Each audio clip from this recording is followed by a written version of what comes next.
The billionaire CEO mocked his ex-wife on live TV. Seconds later, he collapsed, and the only paramedic who could save him was his abandoned son. The hospital room was quiet except for the steady beep of the monitor when the son finally spoke. "I appreciate you saying that. I do. But saying it does not change what you did. It does not give me back the father I needed when I was 7, or 12, or 16. It does not undo the fact that my mom raised me alone while you were building an empire and telling people at dinner parties that she could not see the vision." The man in the hospital bed flinched. "You saw the interview." Everyone saw the interview. A long pause stretched between them, measured only by the beeping of machines keeping the older man alive. "I have spent 6 days thinking about what I want to say to you, and I still do not have the right words. I was a terrible father. I abandoned you and your mother." The younger man stood. "Right now, I am glad you are alive. I am glad I was there when it happened. I am glad I was able to do my job. Beyond that, I do not have anything else to offer you. One more thing. If you do decide you want to try, and I am not saying I am ready for that, but if you do, you go through me. Not my mother. You don't call her, you don't show up at her house, you don't send messages through your assistant." It's time to stop believing lies. Live boldly and unapologetically after 60. She has lived 27 years without you, and she has built a life she is proud of. You don't get to walk back into it just because you had a near-death experience and decided you want absolution. She does not owe you that. Are we clear? Yes. We are clear. The son walked toward the door and did not say goodbye. Because some people do not earn goodbyes. They only earn the truth. This is the story of a woman who was called comfortable when she was actually surviving. A man who chose ambition over family and spent 27 years calling it necessary. And a son who saved his father's life, not because the man deserved it, but because saving people is who he chose to become despite everything he did not have. This is the story of what happens when the person who abandoned you needs you most. And what it means to be strong enough to save them without letting them back in. If you have ever rebuilt your life after someone broke it, this story is for you. Hit that like button right now and subscribe to Mr. Hawthorne's Soul Stories, because every woman deserves to hear that her strength matters. Every single one of you watching, your love and support mean more to me than words can express. Now let us begin. Claire Reynolds was sitting in the break room of St. Mary's Hospital on the west side of Denver when her phone started lighting up with messages from people she had not heard from in months. The first one was from her neighbor, Vivian, who never texted unless something significant had happened. "Did you see what he said about you on TV? I am recording it. Call me." Claire set her phone face down on the table without opening the rest. She had 20 minutes left on her lunch break, and she had learned over the course of 27 years that other people's urgency did not have to become hers.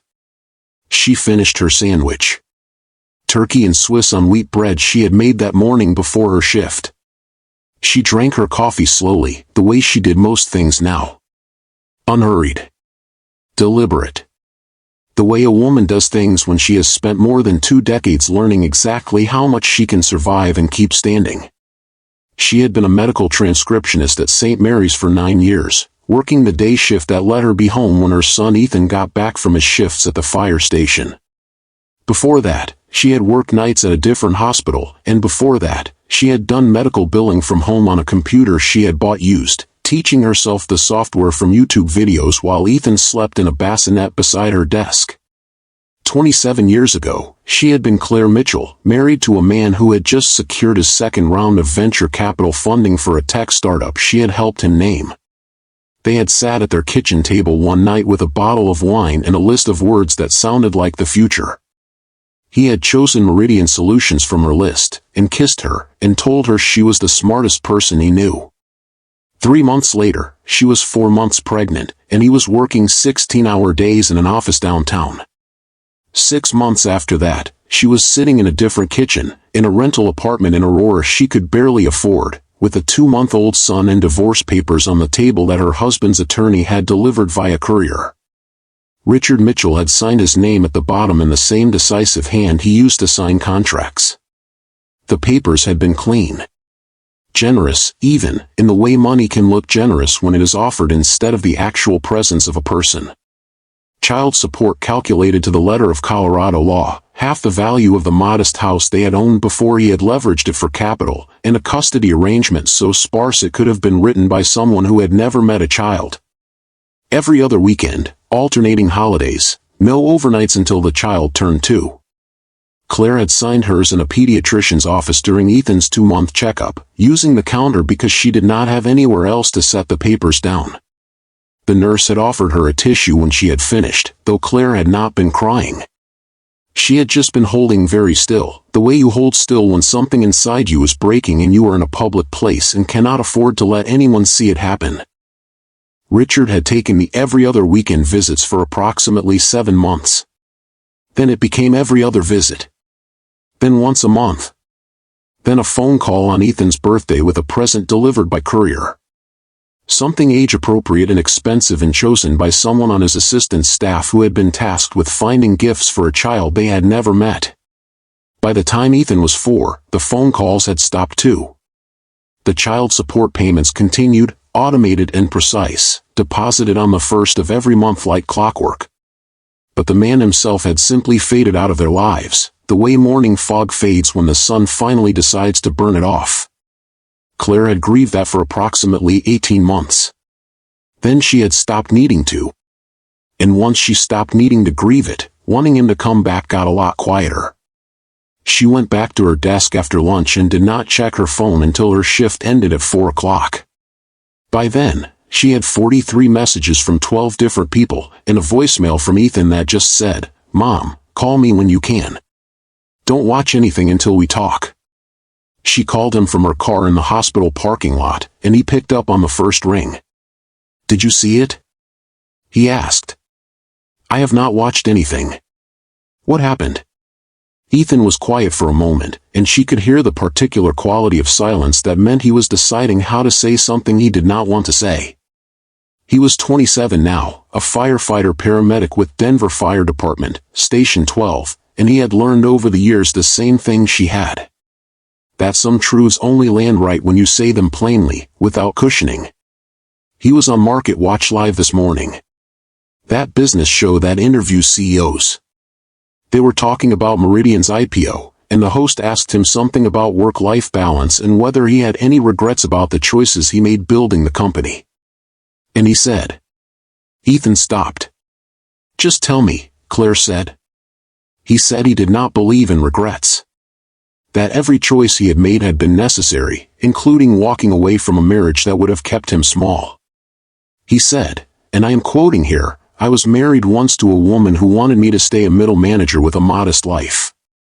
She could not see the vision. Some people are builders, and some people are comfortable. I chose to build." And then he laughed, "Mom."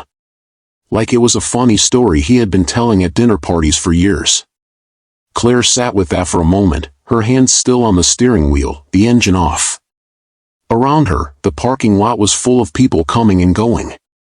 Nurses finishing shifts, visitors arriving with flowers, a maintenance worker pushing a car of supplies toward the loading dock. All of it ordinary. All of it continuing, exactly the way life continues whether or not a man decides on live television to rewrite the story of a marriage he left 27 years ago. "You still there?" Ethan asked. "I am here. I can come over. I am off until tomorrow night." "You do not need to do that." "I want to." "Then come for dinner. I will make the chicken thing you like." She could hear him smile through the phone. "The one with the lemon?" "That is the one." She drove home the long way, down Colfax and then south through neighborhoods she had known for years. Past the apartment complex where she and Ethan had lived until he was 7. Past the grocery store where she used to buy dented cans from the discount bin. Past the library where she had taken him every Saturday because it was free and air-conditioned and full of possibilities that did not cost anything. She had built a life here, quietly, the same way you build anything worth keeping. Slowly, and with more care than anyone watching would think to notice. She had gone from medical billing to transcription to a position with benefits and a pension. She had saved enough to buy a small house in Westwood 3 years ago. Nothing fancy, but hers, with a mortgage she could manage in a backyard where she had planted tomatoes last summer that actually grew. She had friends at work who invited her to book club and remembered her birthday. She had a son who called her when something happened, who wanted to come over for dinner, who had grown into a man she was proud of in ways that had nothing to do with her and everything to do with the kind of person he had decided to become. Richard Mitchell had chosen to build an empire. Claire Reynolds had chosen to build a life. And she had never once, in 27 years, asked anyone to pity her for the choice she had been forced to make when he walked away. She would not start now. Ethan Mitchell, though he had legally changed his last name to Reynolds at 18 to match his mother, had been a firefighter-paramedic for 5 years. In that time, he had learned that the human body in crisis does not care about your feelings. It does not care if you are tired, or scared, or if the person whose life you are trying to save is someone you would cross the street to avoid in any other context. The body goes into arrest, you start compressions. The airway closes, you intubate. The protocol is the protocol, and Ethan had always been good at following it. He had chosen emergency medicine the way some people choose a calling and others choose an escape. Ethan had chosen it as both. He had been 19, finishing his second year at community college with decent grades and no particular direction, when he had taken an EMT course on the recommendation of a friend who said it was an easy credit. It had not been easy. It had been the hardest course he had ever taken, physically and emotionally, and the first time in his life he had felt like he was good at something that actually mattered. He liked the clarity of it. The way a call came in and you went, no questions, no hesitation. The way your hands knew what to do even when your brain was still catching up. The way you could save someone's life before you even knew their name, and how that mattered more than anything either of you had done before the moment the call came in. He did not talk about his father much. Most of the crew at Station 12 did not even know Richard Mitchell was his father. Ethan had kept his mother's maiden name when his parents divorced, a decision she had left up to him when he turned 18, and he had chosen Reynolds without hesitation. The few people who knew tended to find out by accident, the way his captain had found out 2 years ago when a reporter doing a puff piece on Denver fire had recognized Ethan's face from a photo in a business magazine profile of Meridian Solutions' executive team. The photo had been from a charity event Richard had attended, and Ethan had been in the background, 12 years old, standing beside his mother at a fundraiser she had been invited to by someone who did not know the history. The caption had identified him as Richard Mitchell's son, and the reporter had connected the dots. Ethan's captain had pulled him aside afterward and asked if he wanted to talk about it. Ethan had said no, and his captain had respected that, and it had not come up again. But he thought about it sometimes. More than he wanted to admit. He thought about it every time a call came in for a middle-aged man in cardiac distress. He thought about it when he saw fathers with their kids at the grocery store, or at the park near his apartment where he ran sometimes in the mornings. He thought about it on his birthday, and on Christmas, and on the random Tuesday afternoons when his brain decided without asking him that today was the day to remember what it felt like to be 7 years old, waiting by the window for a visit that did not come. He had worked through most of it in therapy, the good kind, with a counselor who specialized in abandonment and did not try to make him forgive anyone before he was ready. He had arrived at something that felt like peace, or close enough to peace that he could function. He did not hate his father. He did not want anything from him. He simply thought of Richard Mitchell as a stranger who had made a choice a long time ago, and Ethan had made his own choices in response, and those choices had led him to a life he was proud of. And then Richard had gone on television and called his mother comfortable. Ethan had been at the station when it aired, cleaning out the ambulance between calls, and one of the newer guys had been watching Market Watch live in the common room with the volume up too loud. Ethan had heard his father's voice before he had seen his face.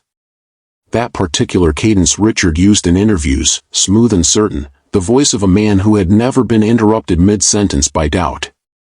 He had walked into the common room and stood in the doorway, watching the screen, and felt something old and cold settle in his chest. Not anger, exactly. Anger was too hot, too immediate. This was something else. Something that had been waiting for 27 years to be named, and was now standing in a firehouse common room, looking at a man in an expensive suit, rewriting history for an audience of strangers who would never know the truth. She could not see the vision.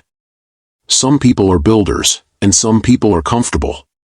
Ethan had thought about his mother, 30 years old with a 2-month-old baby, teaching herself medical billing software at 2 o'clock in the morning because she could not afford to not know it.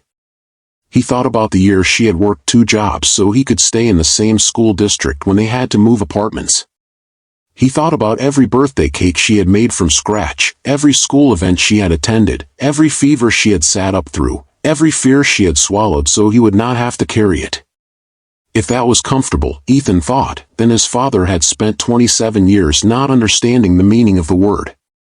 He had left the common room without saying anything to anyone, and he had called his mother, and he had offered to come over, because he could not think of anything else to do that felt like enough. Richard Mitchell collapsed at 4:47 in the afternoon on a Wednesday, in the lobby of the Pinnacle Center in downtown Denver, 11 hours after his Market Watch Live interview aired and 7 minutes after he had finished a meeting with investors who had flown in from New York to discuss Meridian Solutions' third-quarter projections. He had been walking toward the elevator, alone. His assistant had stayed behind to gather the presentation materials. The pain started in his chest. Not sharp. Not the Hollywood heart attack he had always vaguely imagined if he imagined it at all. Just pressure. Like someone had set a weight on his sternum and forgotten to take it off. He had stopped walking and put a hand on the wall, and thought, absurdly, about the interview that morning. About the host asking him if he had any regrets. He had meant the answer when he gave it. He did not believe in regrets. Regret was what people called the price of ambition when they were not willing to pay it themselves. The pain spread to his jaw. His left arm went numb.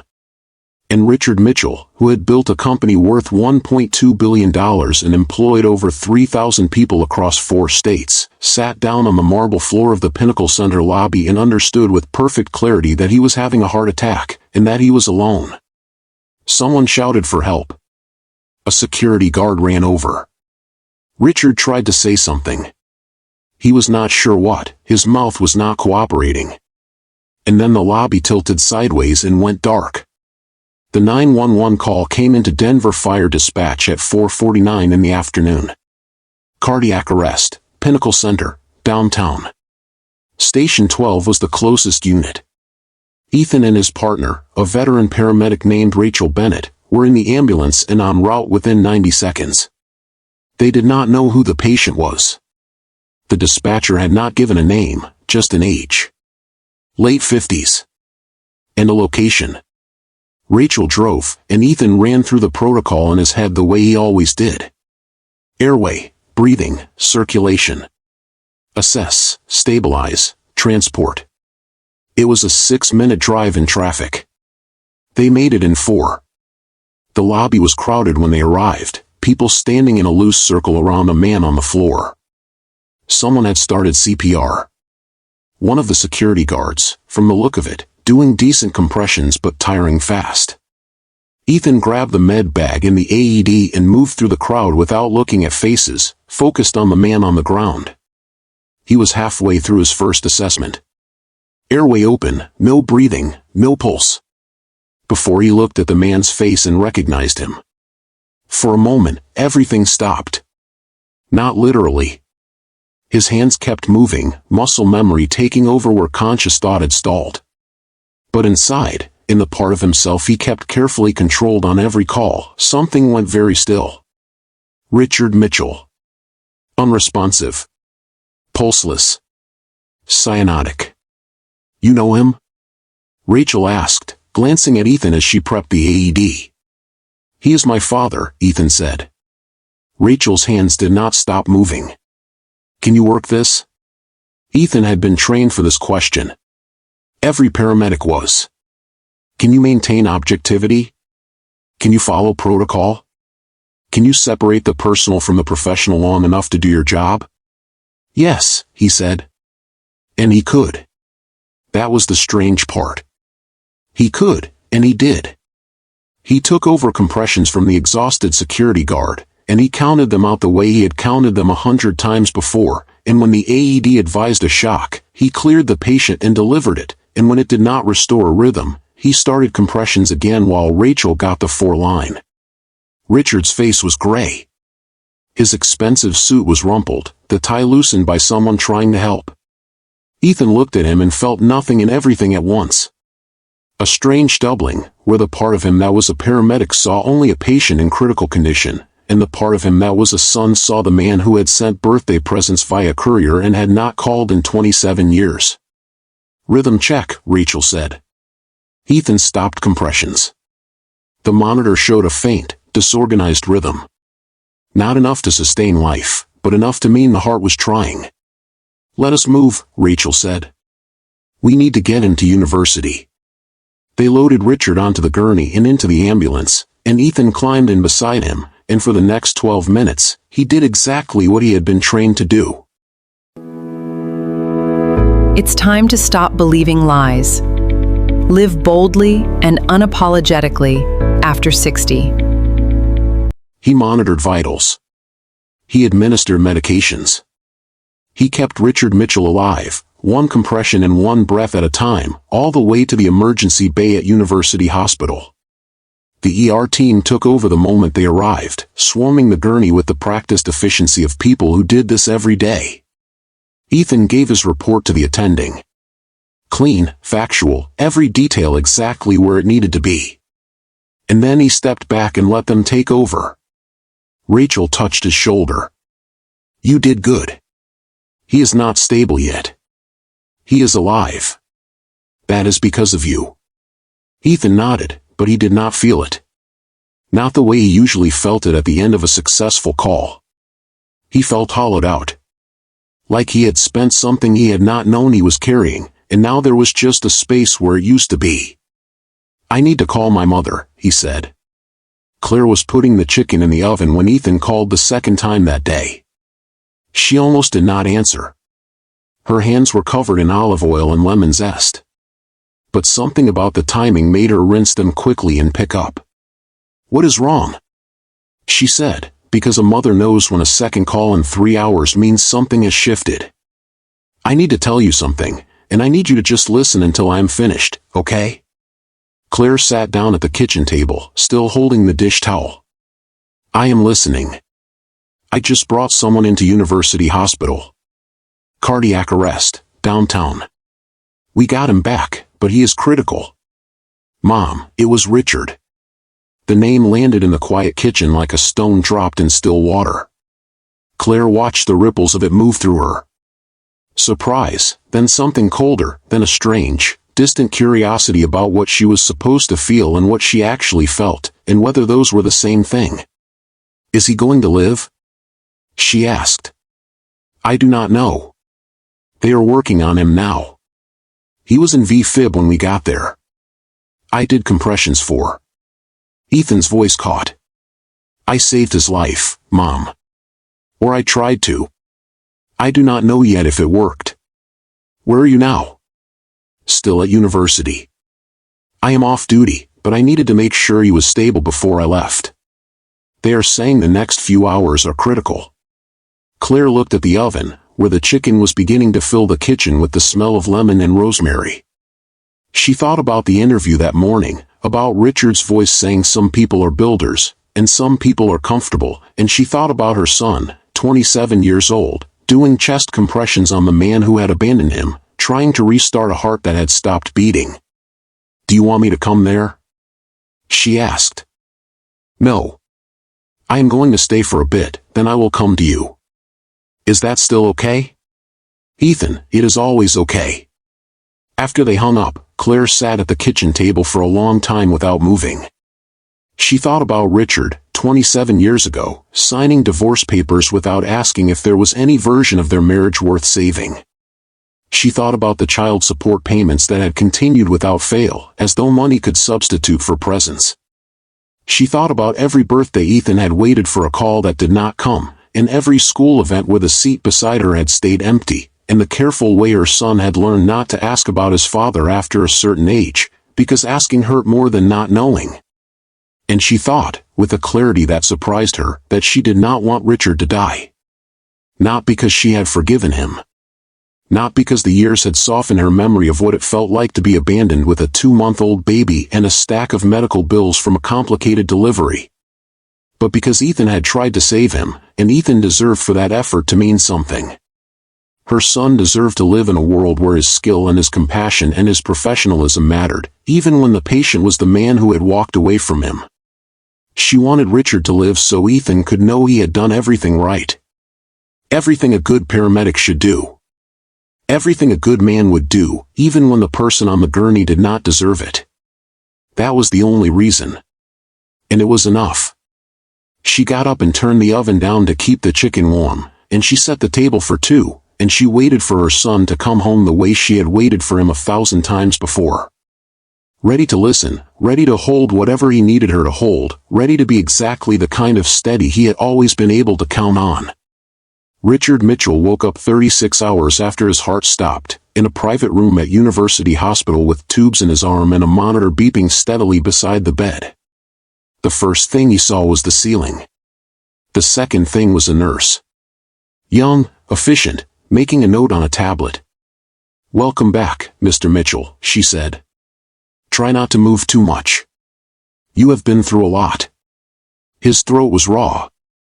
He tried to speak and could not. The nurse held up a hand. "Do not try to talk yet. You were intubated. It will hurt for a bit."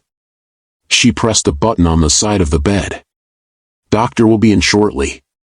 Your assistant has been calling. Do you want me to let her know you are awake?" Richard nodded. His head felt full of cotton. His chest ached in a way that was different from the pain before the collapse. Duller, deeper, like something inside him had been fundamentally rearranged. The doctor came in 20 minutes later, a cardiologist named Dr. Morgan who had apparently been overseeing his care since he had arrived. She explained in calm, precise terms that he had experienced a massive myocardial infarction. A heart attack. Complicated by ventricular fibrillation. That he had been clinically dead for approximately 4 minutes before the paramedics had restored a viable rhythm. That he had undergone emergency surgery to place 2 stents in blocked arteries. That he was lucky to be alive. "The paramedic who brought you in saved your life," Dr. Morgan said. "If he had been even a minute slower, or less skilled, we would be having a very different conversation. Or no conversation at all.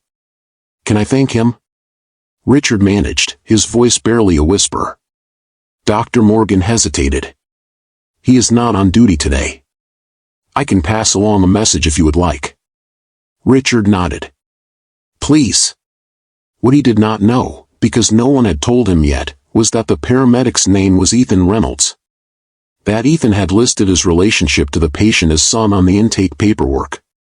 That the hospital's social worker had flagged the case as complex due to family estrangement and had quietly recommended that Richard's medical team proceed carefully if Ethan chose to visit. Ethan had not chosen to visit. He had stayed long enough to confirm Richard was stable, and then he had gone home to his mother's house, and he had eaten lemon chicken, and he had told her the whole story from the beginning, and Claire had listened without interrupting, the way she always did. "How do you feel about it?" she had asked when he was finished. "I do not know," Ethan had said. "I did my job. I am glad I could do it. I do not know what I feel beyond that. You do not have to know yet. Do you think I should go see him? When he wakes up?" Claire had been quiet for a moment, and when she spoke, her voice was careful. "I think you should do whatever feels right to you. Not what feels obligated. Not what feels like the story people expect. What feels right." Ethan had thought about that for 3 days, while Richard recovered in a hospital room downtown, and he still had not arrived at an answer. Richard's assistant, a sharp woman named Lauren Hayes who had worked for Meridian Solutions for 6 years, called Claire's number on Friday afternoon. Claire had just gotten home from work and was changing out of her scrubs when the phone rang with a number she did not recognize. "Miss Reynolds? This is Lauren Hayes. I work for Richard Mitchell. I hope I am not overstepping by calling you directly. Your number was listed as the emergency contact for Ethan Reynolds, and I got it from the hospital's records department. Claire sat down on the edge of her bed, still holding the phone. What do you need, Miss Hayes? Mr. Mitchell is awake and recovering. He is asked to speak with the paramedic who saved his life. The hospital told him the paramedic's name is Ethan Reynolds, and he has put it together. He knows Ethan is his son. And he would like to see him. To thank him. And he has also asked. Lauren paused, and Claire could hear her choosing her words carefully. He has also asked if there's any way to reach you. He said there are things he would like to say. That he has had a lot of time to think over the last few days. Claire was quiet for a long moment. Outside her window, the neighborhood was full of ordinary evening sounds. A dog barking, kids riding bikes, someone mowing their lawn. Life continuing exactly the way it had before Richard Mitchell's heart had stopped beating in a downtown lobby. Miss Hayes, I am going to be very clear with you, Claire said. Richard had 27 years to reach out to Ethan. 27 years to be a father in any meaningful way. He chose not to. My son saved his life because that is what my son does. He saves people. It is who he is. That does not mean Richard gets to use a heart attack as an excuse to rewrite history or to ask for things he has not earned. I understand that, Miss Reynolds. I do. And for what it is worth, I have only worked for Mr. Mitchell for 6 years, but I have never once heard him mention he had a son. I did not know until the hospital records showed it. I cannot imagine what that has been like for you and Ethan. There was something genuine in Lauren's voice, and Claire softened slightly. Tell Richard that if Ethan wants to see him, Ethan knows where to find him. That is Ethan's choice, and I will not influence it either way. As for me, Richard does not get to request my presence like I am someone on his staff. If he has something to say to me, he can say it the same way anyone else would. By asking, and by accepting that the answer might be no. I will tell him, Lauren said. Thank you for taking my call. After they hung up, Claire sat on her bed for a long time, looking at the photo on her dresser. Ethan at 6, missing his 2 front teeth, holding a certificate from his first-grade teacher for being the most helpful student in class. She had framed it because he had been so proud, and because she had wanted him to know that the things that mattered to her were things like kindness and effort, not the things Richard valued. Ambition, success, the kind of building that required leaving people behind. She thought about the woman Richard had described on live television. She could not see the vision. Some people are builders, and some people are comfortable. She had seen the vision. She had seen it clearly. She had just seen the cost, too. And she had decided, when he had handed her divorce papers via courier, that she was not willing to pay it. Not for a man who thought a marriage could be discarded when it became inconvenient. Not for a vision that required her to make herself smaller so he could feel larger. She had built something different. Something Richard had never bothered to look at closely enough to recognize. And she had done it without his help, without his money beyond the court-mandated minimum, without his name. If he wanted to thank anyone for that, he could thank himself for leaving. Because his absence had been the single greatest gift he had ever given her. The gift of knowing exactly how strong she was when no one was watching. Ethan went to see Richard on Sunday morning, 6 days after the collapse. Not because Lauren had called his mother. Not because he felt obligated. But because he had spent 3 sleepless nights thinking about what it meant to save someone's life and then walk away without ever knowing if they had understood what they had been saved from. He did not tell his mother he was going. He just drove to University Hospital on his day off, parked in the visitor lot, and took the elevator to the cardiac care unit on the 4th floor. Richard was awake when Ethan knocked on the open door. He looked smaller than Ethan remembered. Not physically, but in some other way. Diminished. Like the collapse had taken something out of him that had not come back with his heartbeat. Ethan, Richard said, and his voice was still rough. Thank you for coming. Ethan stood in the doorway, not entering the room fully. I cannot stay long. I understand. Richard gestured toward the chair beside the bed. Will you sit for a minute? Ethan sat. He kept his jacket on. For a long moment, neither of them spoke. The monitor beeped steadily, marking time in a way that felt both clinical and strangely intimate. "They told me you saved my life," Richard said finally. "I did my job. It is more than that. You could have." Richard stopped, seeming to realize mid-sentence that there was no version of the thought that did not sound insulting. "You had every reason not to." "No," Ethan said quietly. "I did not. I had every reason to do exactly what I did. I am a paramedic. Someone was dying. I helped them. That is not complicated. I have spent 6 days thinking about what I want to say to you," Richard said. "And I still do not have the right words. I was a terrible father. I abandoned you and your mother. I told myself for years it was necessary, that I could not build what I needed to build and be present the way you deserved. I told myself you were better off without me than with a father who was half present and resenting it. Did you believe that?" Ethan asked. Richard looked at him. "Yes. For a long time, I did. And now? Now I think I told myself a lot of things that were easier than the truth. Which was? That I was afraid. That being a husband and a father felt like failing at something I could not control, and building a company felt like succeeding at something I could. I chose the thing that made me feel competent. And I have spent 27 years calling that choice necessary instead of what it actually was." "Which was?" Ethan asked again, his voice harder now. "Cowardice." The word landed between them, and Ethan felt something shift in his chest. Not forgiveness. Not anything close to that. But something like recognition. Like a door opening onto a room he had not known existed, and finding that the room was just as empty as he had always suspected it would be. "I appreciate you saying that," Ethan said. "I do. But saying it does not change what you did. It does not give me back the father I needed when I was 7, or 12, or 16. It does not undo the fact that my mom raised me alone while you were building an empire and telling people at dinner parties that she could not see the vision." Richard flinched. "You saw the interview. Everyone saw the interview. I did not know you were watching. I did not know you would. I did not think."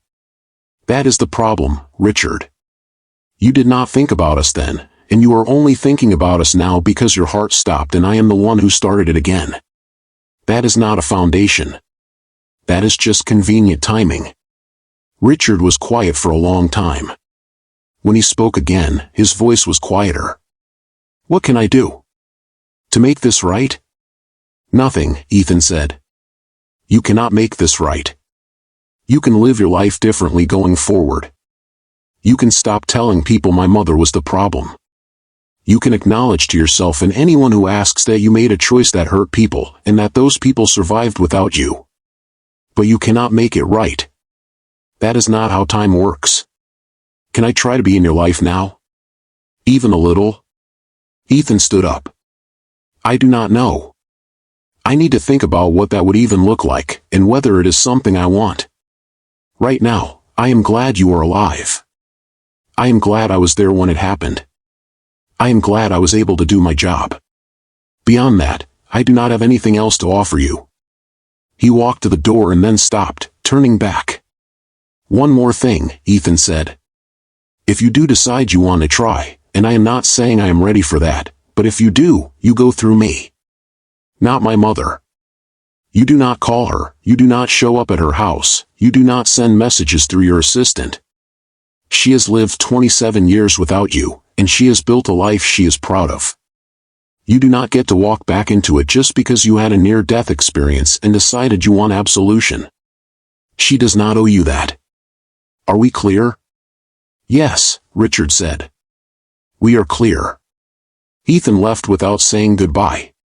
If this story is hitting home, take a second to share it with a woman who rebuilt her life from the ground up. Comment below. What would you have done? We are in this together. And if you have not already, hit that subscribe button for Mr. Hawthorne Soul Stories, because we are just getting started. 2 weeks after Richard Mitchell's collapse, Claire received a letter. Not an email. Not a text through Lauren. An actual letter, handwritten, delivered to her house by certified mail. She opened it standing in her kitchen, the same kitchen where she had been making lemon chicken the night Ethan had called to tell her what happened. The letter was 3 pages long, written in Richard's careful handwriting. The same handwriting she remembered from the notes he used to leave her in the early years of their marriage, before everything fell apart. Before he had started sleeping at the office and coming home only to shower and change clothes. Dear Claire, I do not expect you to read this all the way through. I do not expect you to respond. I am writing because there are things I need to say, and I have realized over the course of 27 years that staying silent because something is hard has been the defining failure of my life. I was wrong. About everything. About what mattered, about what I thought I needed, about who you were and what you were capable of. I called you comfortable on live television, and the truth is, you were never comfortable. You were careful. You were thoughtful. You wanted to build a life that had room in it for the people you loved, and I mistook that for lack of ambition because I had decided ambition only looked one way. My way. I have spent 6 days in a hospital bed thinking about the fact that our son saved my life. That he is a paramedic because you raised him to be someone who helps people, even when those people do not deserve it.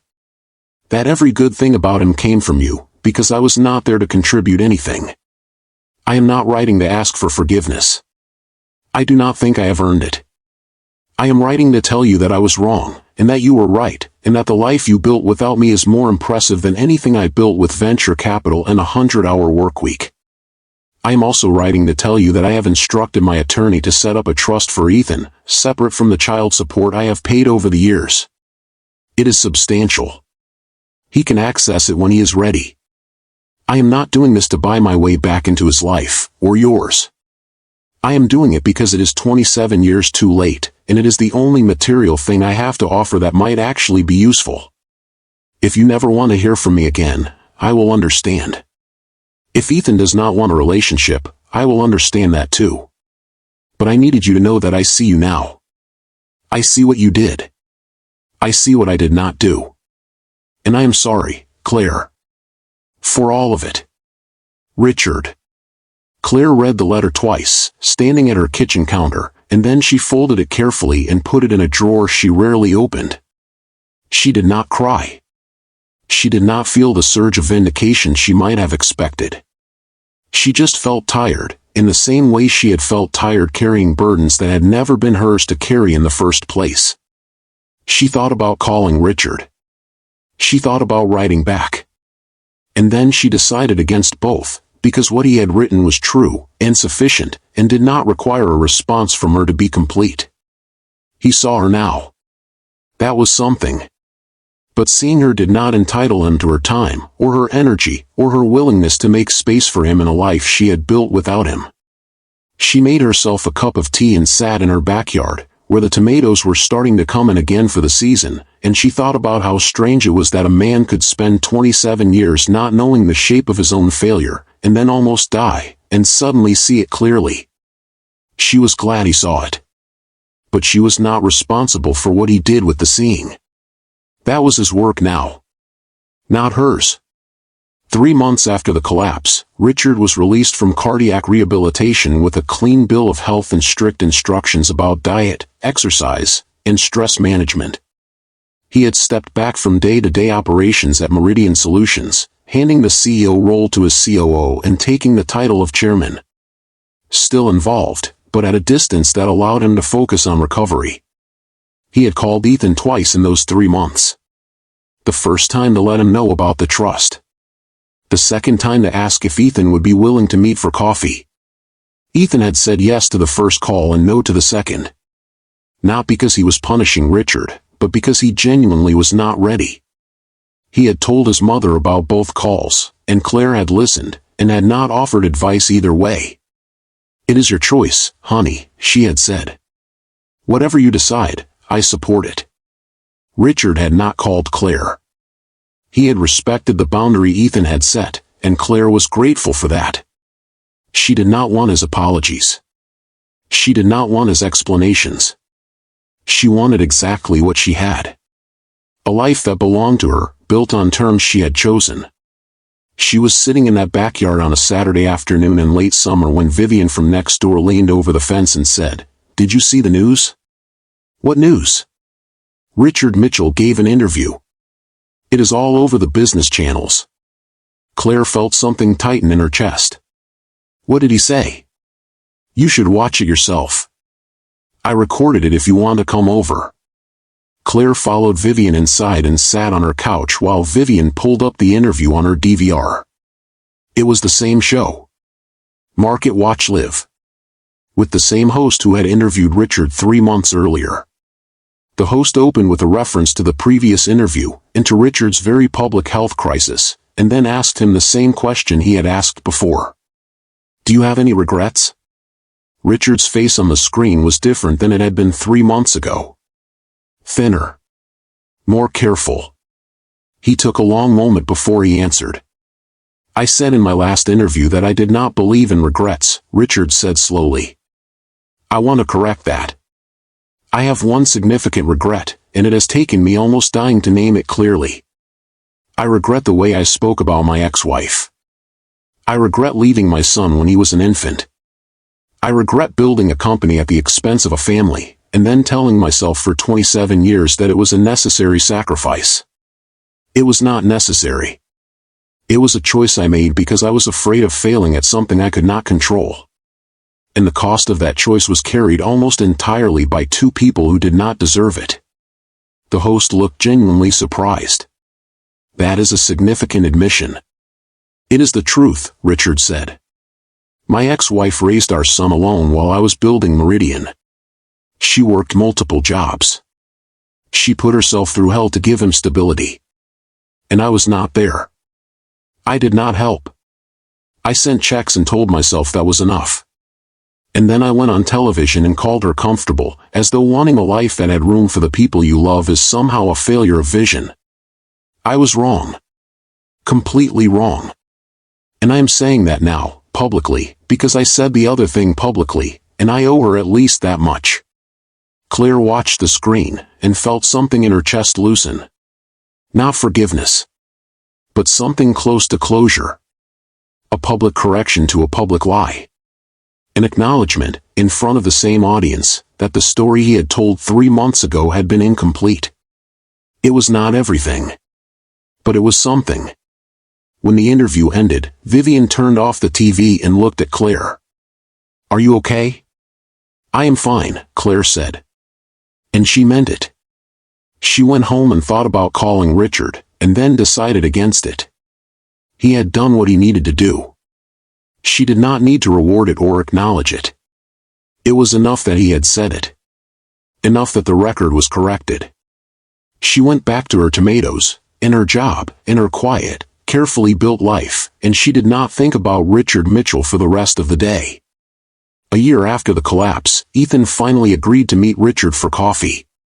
They met at a neutral place, a cafe neither of them had been to before, and they talked for 90 minutes about safe topics.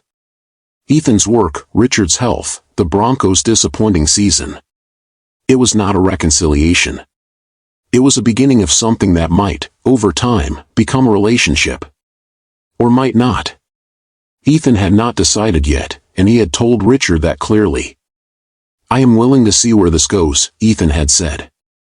"But I need you to understand that this is not about me forgiving you because you almost died and got scared.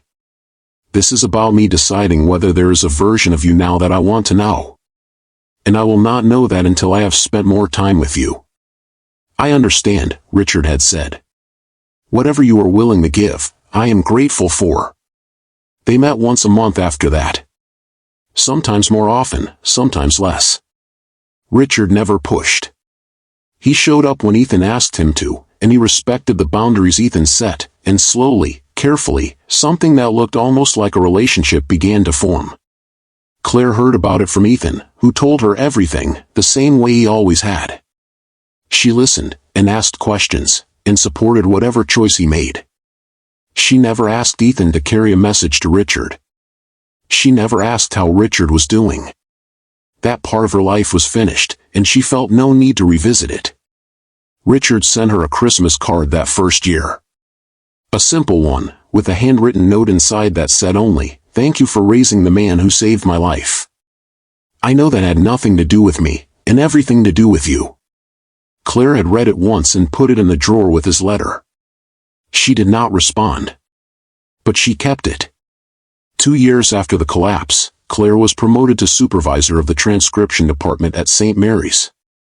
It came with a raise, and better hours, and the kind of respect she had worked toward for nearly a decade. She celebrated with Ethan and a few close friends from work, and she did not think once about whether Richard would have been proud of her. She was proud of herself. That was enough. She bought new furniture for her living room. The first furniture she had ever bought new, not second-hand or on clearance. She planted a garden that was bigger and more ambitious than the year before. She joined a book club at the library, and went on a trip to Santa Fe with 2 women from work, and came home feeling like her life was exactly the size and shape it was supposed to be. She ran into Richard once, accidentally, in a grocery store parking lot 3 years after the collapse. He was getting out of his car just as she was loading bags into hers. They both stopped, and for a moment, neither of them spoke. "Claire," Richard said finally. "Richard. You look well." "I am well." He nodded, and there was something in his face that looked like he wanted to say more, but he did not. He just said, "I am glad," and walked toward the store. Claire finished loading her groceries, and drove home, and did not think about the encounter again. Because that was the truth of it, the truth she had learned over the course of 27 years and carried forward into every year after. Richard Mitchell had been a chapter in her life. An important one, because it had given her Ethan. But it was a finished chapter. And she had no interest in reopening it just because he had finally figured out how to apologize. She had built a life. A real one. The kind that did not need a man's validation to feel complete. And every day she woke up in the house she owned, and went to the job she had earned, and came home to the garden she had planted, she knew with absolute certainty that leaving him, being left by him, had been the beginning of the best part of her life. Not because she was bitter, but because she was free. 5 years after Richard Mitchell collapsed in the lobby of the Pinnacle Center, Ethan Reynolds was promoted to training officer at Denver Fire Department. He had earned the position through years of excellent work, and he had earned the respect of every person he had ever trained. He still saw his father once a month. Sometimes twice. They had built something careful and limited, a relationship that acknowledged the past without trying to repair it. Richard had learned, slowly, to be a presence in Ethan's life without trying to be a parent. They talked about work, and sports, and the news. Sometimes they talked about harder things. Richard's regrets, Ethan's childhood, the shape of the years they had both lost. But Ethan never forgot what his mother had taught him. That love was not just a feeling, it was a series of choices, made every day, and that his father's choices for 27 years had been clear. Claire Reynolds retired from St. Mary's Hospital at 62, after 18 years of service. She had saved enough to travel, and she did. Ireland, and Colorado's western slope, and a road trip through New Mexico with her book club friends. She thought about Richard sometimes, the way you think about weather that passed 3 years ago and left the landscape different. She did not hate him. She did not wish him ill. She simply did not think about him much at all. And when Ethan told her, years later, that Richard had asked if there was any chance Claire might be willing to meet for coffee, to talk, to see if there was any possibility of. Claire had stopped him gently. "No, honey," she had said. "I appreciate that he asked. But no. He is different now, Mom. He really is. I believe you. But I am different too. And the life I have now does not have room in it for revisiting something I have already made peace with leaving behind. I am not angry. I am just done." Ethan had hugged her and told her he understood, and he had never brought it up again. Because that was the lesson Claire Reynolds had learned, and lived, and passed on to her son. That forgiveness was something you gave yourself, not something you owed to the people who hurt you. That you could acknowledge someone had changed without letting that change obligate you to anything. That strength was not about being hard or unforgiving. It was about knowing your own worth clearly enough to protect it. And that the best life you could build was one where you did not need anyone's permission, or apology, or return, to feel whole. She had built that life. Brick by brick, year by year, choice by choice. And it was hers. This story carries truths that women who have lived full lives already know, but sometimes need to hear again. Because the world keeps telling us that forgiveness is mandatory. And Claire's life proves it is not. Let me share with you the lessons from this story. The ones that matter. The ones that will stay with you long after this video ends. Lesson number 1. You do not owe anyone access to the life you rebuilt after they destroyed the first one. Claire had every right to keep Richard at a distance. Even after his public apology. Even after he changed. Her peace was worth more than his redemption arc. She had spent 27 years building something beautiful. He did not get to walk into it just because he finally understood what he had thrown away. For those of you watching who have rebuilt careers, homes, identities after divorce, widowhood, abandonment, you know this truth. Just because someone says sorry does not mean you have to let them back in. Your life now is the prize, not the consolation. Protect it. Lesson number 2. Survival is not the same as reconciliation. Ethan saved Richard's life because he was a professional, a healer, a good man. It did not mean Richard earned a relationship. It meant Ethan was excellent at his job. It meant Ethan's character was intact regardless of his father's absence. You can do the right thing without it costing you your boundaries. You can be kind without being available. You can save someone, literally or metaphorically, and still walk away. Doing your best does not obligate you to give more than you have. Lesson number 3. A public insult deserves a public correction, but not your private time. Richard's televised apology mattered. It set the record straight. But Claire did not owe him coffee, or conversation, or a chance to explain in person. The correction was enough. She did not need to witness his remorse up close to believe it was real. Someone who slandered you publicly can apologize publicly. That is appropriate. But your kitchen table, your living room, your time, those are yours. You do not have to give private audience to someone who wronged you publicly, even if they have learned their lesson. Lesson number 4. Motherhood's greatest success is raising a child who knows their worth. Ethan knew he did not have to forgive his father just because his father finally woke up. Claire taught him that by example. She never spoke badly of Richard. But she never pretended his absence was acceptable. She modeled this truth. You can survive someone's failure without making excuses for them. If you are a mother or grandmother who raised children after abandonment or divorce, your success is not measured by whether your ex came back. It is measured by whether your children know they are worthy of consistent love, and can recognize when someone is not offering it. Lesson number 5.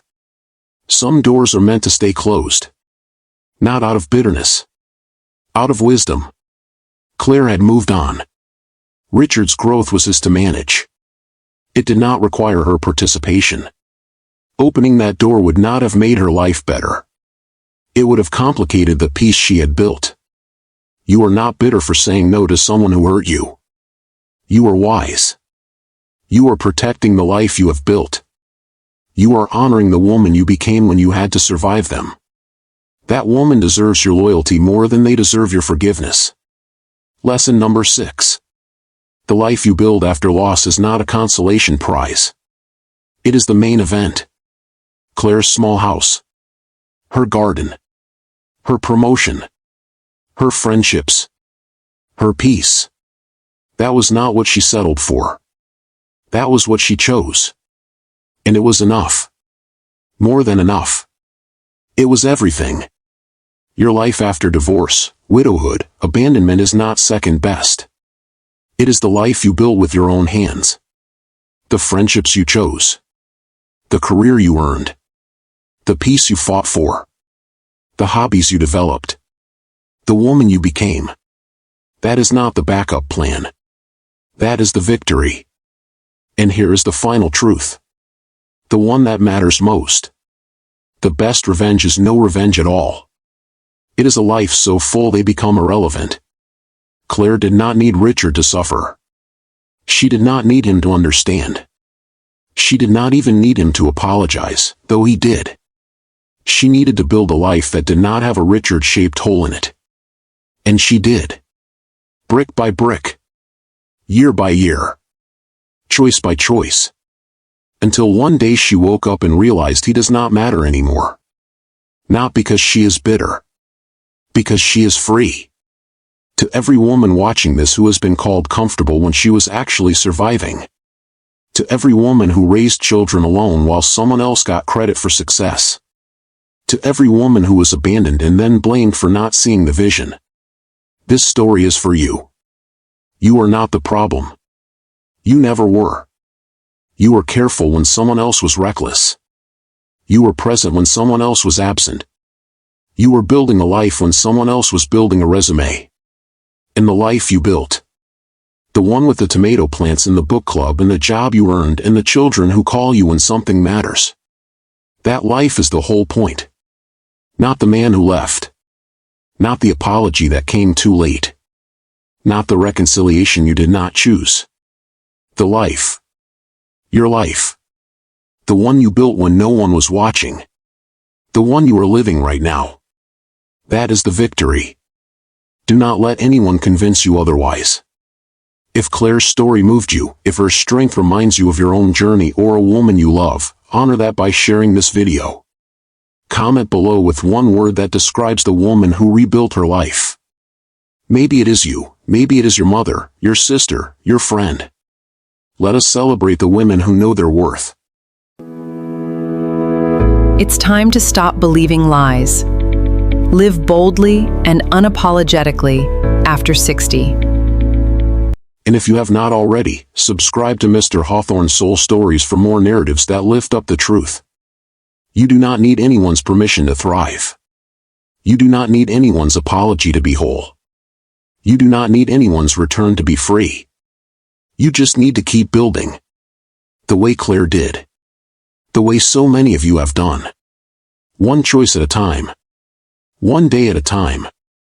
One brick at a time. Until the life you are living is so full, so rich, so completely yours, that the person who broke you becomes nothing more than a footnote in a story that was always about your strength, not their failure. That is the lesson. That is the truth. That is the life you deserve. And if you are still building it, keep going. You are closer than you think. Thank you for being here. Thank you for being part of this family. And remember, your story matters. Your strength matters. You matter. Until next time, this is Mr. Hawthorne's Soul Stories, reminding you that the best chapters are often the ones we write alone.